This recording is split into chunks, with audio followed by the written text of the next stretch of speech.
Aloha guys! Ito na naman ang inyong wifey in Hawaii. Magbo-vlog na naman tayo. So mag-upload na tayo ng daily vlog. Bahala kayo kung papanoorin nyo. But anyways, ayan na nga. So winocking ko si Artemis outside sa neighborhood namin. Feeling ko ako yung winocking niya. Kasi every time na makakakita siya ng chicken at saka cats, oh my god guys, hahabulin niya talaga. So kung wala kang strong legs talaga, parang alam niyo yun, isusubsob niya talaga kayo. Sobrang strong niya. Napakakulit. Tapos, ayan na nga. Oh my God. Nag-drive ako first time sa outside, yung may mga cars na and stoplight.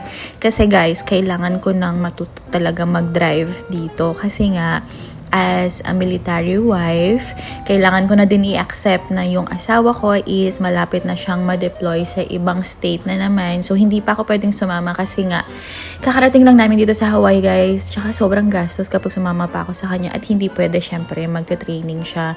Nakakasad.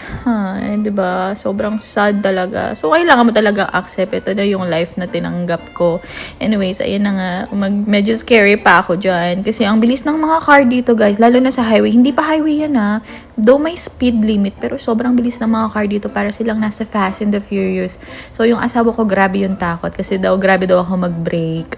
Siyempre, grabe talaga ako makipag-brake. Anyways, so, ayun na nga. Andyan na kami. Pauwi na kami. Sanay naman ako mag-drive, guys. Yung motorbike nga lang. So, sobrang pro ko niyan sa Pilipinas.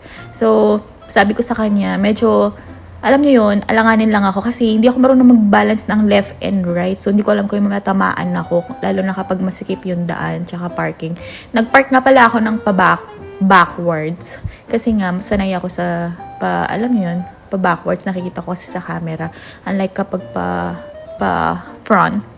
Anyways, guys, ayun lang. Naubusan na ako ng laway. Mahalo!